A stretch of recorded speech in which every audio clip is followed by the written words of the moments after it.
Memory transcription subject: Governor Tarver of the Venlo Republic. Date: Standardized Human Time, July 12, 2136. The tour of the governor's mansion started off without incident, and my nerves began to settle down. The humans tailed behind Cam and I, with questions pertaining to every subject under the sun. Culture, history, politics. They couldn't absorb information fast enough. Had any other species arrived at our doorstep with such childlike curiosity, their enthusiasm would be lauded. Hell, if you didn't look at the humans, you could almost forget they were predators. My brain switched into autopilot mode as I steered our group to the next stop, my office. However, the second I opened the door, I realized I had made a dreadful mistake.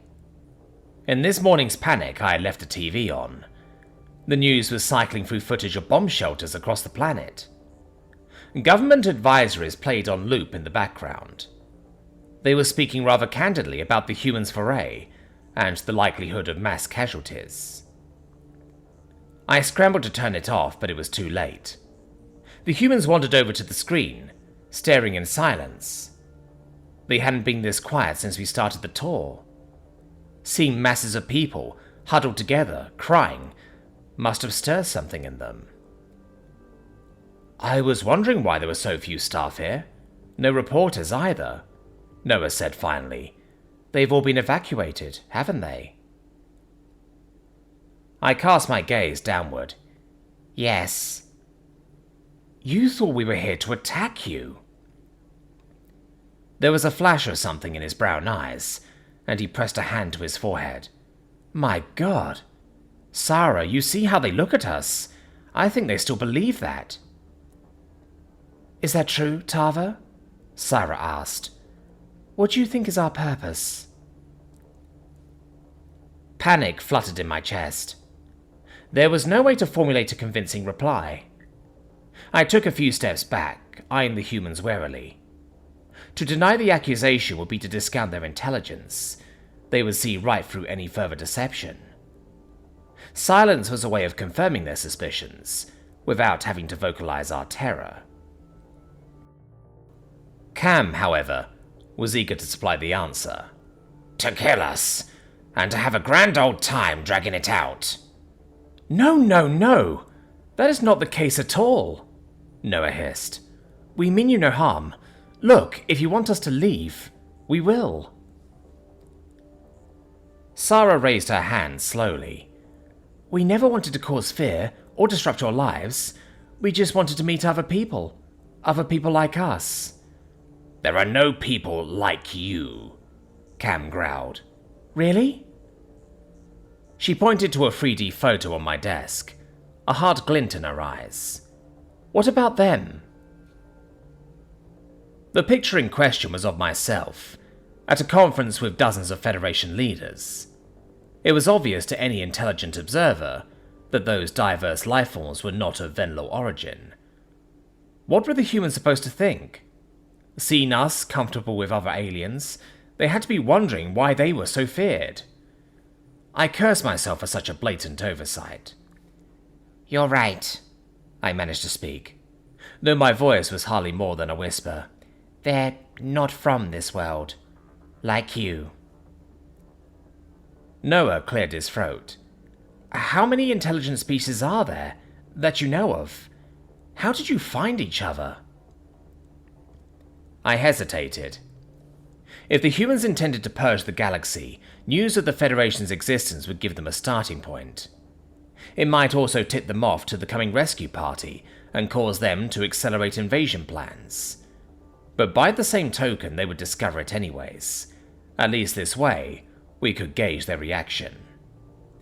Hundreds. Most of us are members of the Galactic Federation. It's a central governing body of sorts. Why do we bother you then? You're used to aliens. Sarah's eyes narrowed to unnerving slits. Do we resemble something from your past? A growl rumbled in Cam's throat. You're a predator. A sentient predator. Wonderful. Could this conversation have gone any worse? In his hatred, the military advisor had just told the humans the actual reason they were different. It stood to reason that if they were predators, by default, we were the opposite. If their instincts weren't awakened before, they had to be salivating now. There was a long pause, and I could almost see the gears turning in Sarah's mind. Surprise flashed on her face, as though she didn't understand why their nature mattered. Was this the first time the notion crossed her mind? It was tough to believe the humans were that oblivious to the food chain dynamics. "Is that uncommon?" she asked. "Very." "How many are there?"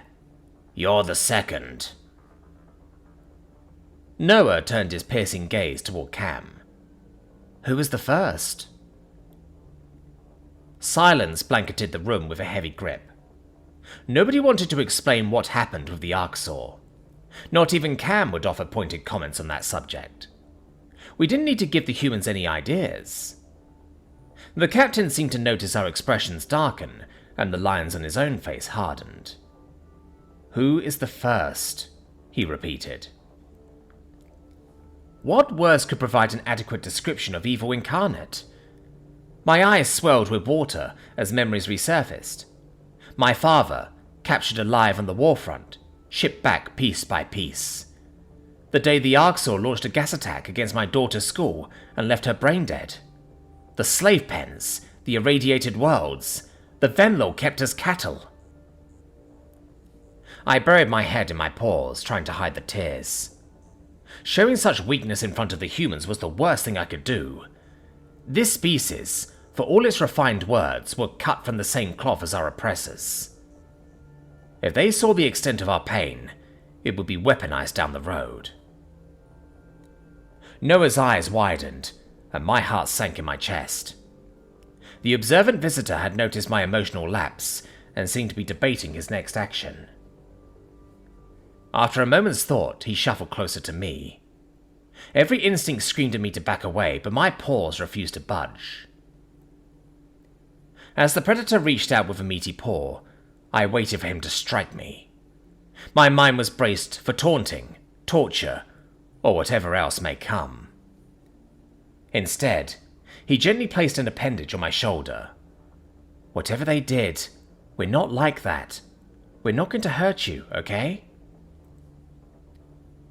Something seemed to snap in my soul, like a series of cracks spreading through a dam.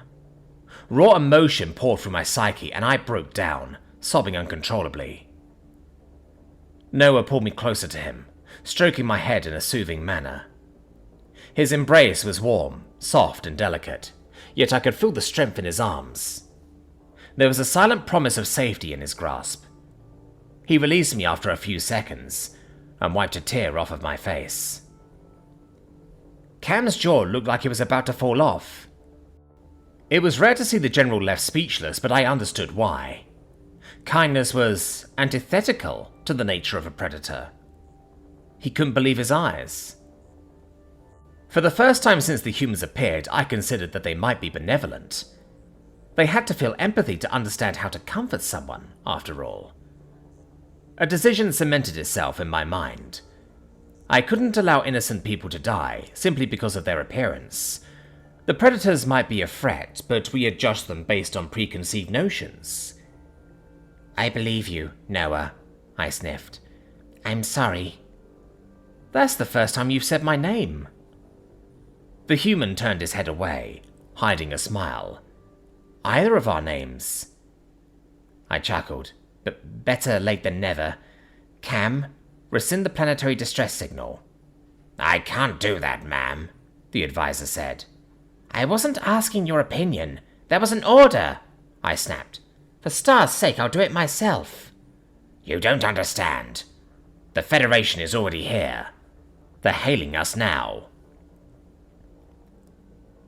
A string of curses escaped my lips, and the humans tilted their heads in confusion. I tried to imagine how the poor saps felt. A few hours ago, they hadn't even known extraterrestrial life existed. Now, they learned of a galactic community, one that hated them without provocation. They were taking the news in stride, but it had to be overwhelming. Unfortunately, I still had one more bombshell to drop on them. How terrifying would it be, as guests on another world, to have warships arrive hell-bent on killing you? Wait, why is that bad? Noah asked. I thought the Federation are your friends. I avoided his gaze. They came because we set off a distress signal. They're expecting a fight. I see. Well, why don't we talk to them and explain that it was a misunderstanding? Once they know that we're peaceful... No, I appreciate the thought, but the second they see your... I waved a paw in the general vicinity of my mouth and eyes. They won't listen to a word you say. They'll want you dead. Or worse, I added to myself. Right, the human muttered. So, I'm sorry about all this, really. I scratched my chin, trying to think. I'll try to drive them off. Just stay out of sight, and let me do the talking. Okay? Noah nodded. Got it. I took a deep breath. Despite their repulsive appearance, the humans' actions exuded such a genuine kindness. They were strangely charming when you sensed the person beneath the monster. If anything happened to Noah and Sarah, the responsibility fell on my shoulders. To think, minutes ago, I had been hoping for the Federation to swoop in and save us. Now, my only objective was to save the lives of two predators.